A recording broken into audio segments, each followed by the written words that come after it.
Hola comunidad, ¿cómo han estado? Y bienvenidos como siempre a nuestra serie Despertando Conciencias. En este informe tendremos el análisis de las siguientes noticias.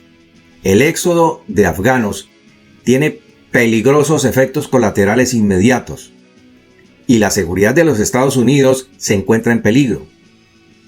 Y Biden pierde puntos frente a Trump tras el colapso de Afganistán. Por favor, compartan esta información con sus familiares y amigos si es de su agrado. Así le damos comienzo a esta nueva emisión de noticias. Está comprobado que cuando hay éxodo masivo de una población por problemas internos de un país, en medio de esta diáspora que pueden llegar a ser cientos de miles de personas, también salen aliados de los gobiernos que han provocado las crisis. Y uno de esos ejemplos, uno de estos casos es Venezuela. Entre los varios millones de ciudadanos venezolanos que salieron, por ejemplo, hacia Colombia, los organismos de inteligencia del país cafetero detectaron varios grupos de espías de las dos instituciones más peligrosas de Venezuela, utilizadas por el régimen para el control de la población y para sus misiones de inteligencia fuera de Venezuela. Y me estoy refiriendo a la Dirección de Contrainteligencia Militar de GESIM y al Servicio Bolivariano de Inteligencia SEBIN.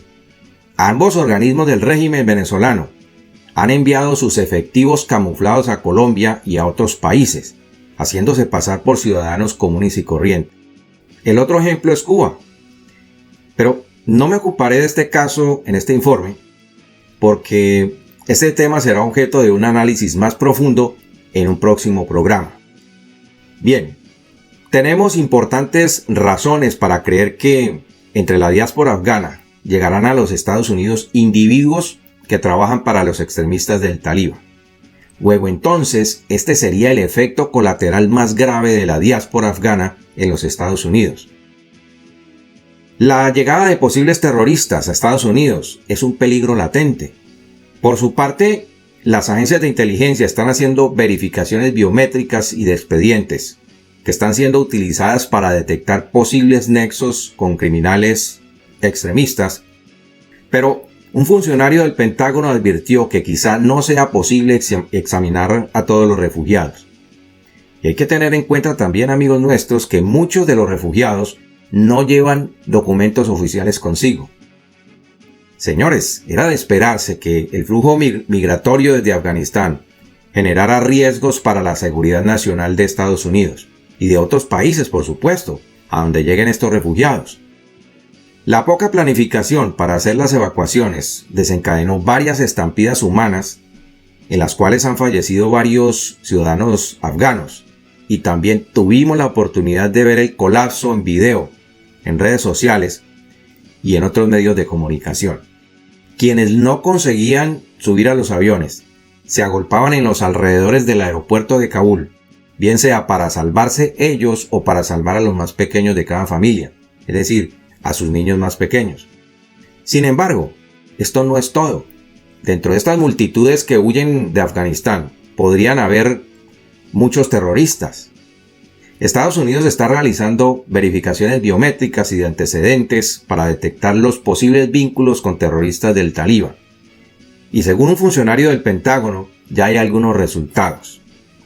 Una de las labores de los servicios de inteligencia norteamericanos en Afganistán era detectar terroristas a través de software de identificación facial. Sin embargo, y según otro funcionario de la Agencia de Seguridad Nacional de los Estados Unidos, NSA, de los más de 70,000 miembros del grupo terrorista del Talibán, más del 65% no tienen un expediente biométrico. Es decir, que cerca de 46,000 extremistas no están en las bases de datos de la NSA. Hasta ahora se calcula que el 0.5% o tal vez un poco más de todos los refugiados afganos tiene conexiones cuestionables con los extremistas, según testimonios recogidos por el Daily Caller. Si la tendencia continúa, el escenario podría empeorar. El pasado 19 de agosto, el presidente Biden aseguró que hay entre 50,000 y 65,000 afganos y sus familias, a los que Washington quiere rescatar del país. Es decir, que entre 250 y 325 de ellos, que corresponderían a ese 0.5%, podrían ser señalados como terroristas. Hay otros ejemplos de cómo los criminales aprovechan los movimientos migratorios para ingresar a otros países. Así está ocurriendo en la frontera entre Estados Unidos y México, con personas condenadas por abusos sexuales o integrantes de peligrosas pandillas como la MS-13. Y uno de los métodos para entrar es usando niños y hacerse pasar por familiares para ingresar al territorio estadounidense. Amigos nuestros, y esta es una de las razones por las que Vladimir Putin se niega a recibir afganos en su territorio. El Kremlin ya ha tenido amargas experiencias con terroristas extremistas del Talibán. Además, según informaciones de inteligencia de los Estados Unidos, el líder ruso estaría haciendo acuerdos comerciales con los extremistas en materia de explotación minera. Falta claro que sí conocer cuál es el acuerdo entre Moscú y Beijing, porque también los chinos están ya metidos en Afganistán, tratando de negociar las riquezas mineras del país. Una persona familiarizada con el proceso de controles de seguridad de Estados Unidos detalló al medio estadounidense que una alerta no solo significa un vínculo directo con el terrorismo, también puede incluir a personas que tienen un amigo o un familiar que sí tenga dichos nexos. Cualquier individuo marcado durante los protocolos de seguridad tiene prohibido inmediatamente viajar a los Estados Unidos y está sujeto a una ronda de detecciones más profunda. Y en caso de poder reingresar, son sometidos a más controles. Amigos nuestros, aquí la pregunta es: ¿serán suficientes los controles de la NSA para impedir que se cuelen terroristas entre la diáspora afgana que llega a los Estados Unidos? Déjenme decirles que no lo serán. Y se van a acordar de lo que les estoy diciendo cuando esto comience a suceder. Y Biden pierde puntos frente a Trump tras el colapso en Afganistán. ¿Qué pasaría si las elecciones fueran hoy? No se puede tapar el sol con un dedo. Desde la era del expresidente Barack Obama, el gobierno de los Estados Unidos venía planeando su retirada de Afganistán debido a muchísimos factores. Uno de ellos no se consiguió la unión de las distintas facciones gobernadas por las diferentes etnias que habitan el territorio afgano. Otra fue la galopante corrupción de los gobernantes de turno que Estados Unidos no pudo controlar. El gobierno afgano, y en particular este último de Ashraf Ghani, no combatió la corrupción en medio de los dirigentes del país, e incluso el propio mandatario está envuelto en esta corrupción. Estados Unidos le entregó el manejo a los dirigentes afganos de las diversas contrataciones en infraestructura, en obras de infraestructura, por supuesto, de transporte y vías de acceso, medios de comunicación, como por ejemplo servicios de telefonía celular, inversiones en salud, educación, etc. Adicionalmente, cada año el presupuesto de gastos de los Estados Unidos se dispara en porcentajes ostensiblemente altos, sin recibir una contraprestación a cambio. Fueron 20 años en los que países como Alemania, Francia y Japón, entre otros, participaron en la reconstrucción de Afganistán, pero poco a poco estos se fueron distanciando del país aduciendo altos costos de mantención de sus fuerzas regulares, además de sus inversiones en educación y salud para el pueblo afgano. El único que permanece hasta hoy es Alemania, y eso con una parte en el desarrollo de la educación de Afganistán. Pero fue únicamente cuando el hombre de hierro llegó al poder que se pudo hacer una especie de acuerdo con los extremistas del Talibán, que fue firmado en febrero de 2020. Acuerdo en el que se planeó la salida de las tropas norteamericanas de Afganistán en los 3 años siguientes, es decir, que se concretaría en el 2023. Además del respeto de los derechos humanos por parte de los extremistas. Sin embargo, y como es de costumbre de ellos, los extremistas rompieron varias veces el acuerdo. Mi opinión y la opinión de muchísimos analistas es que no se podían retirar las tropas de la forma como lo hizo Biden, porque los ciudadanos estadounidenses y los afganos que trabajan para Estados Unidos quedarían en grave riesgo.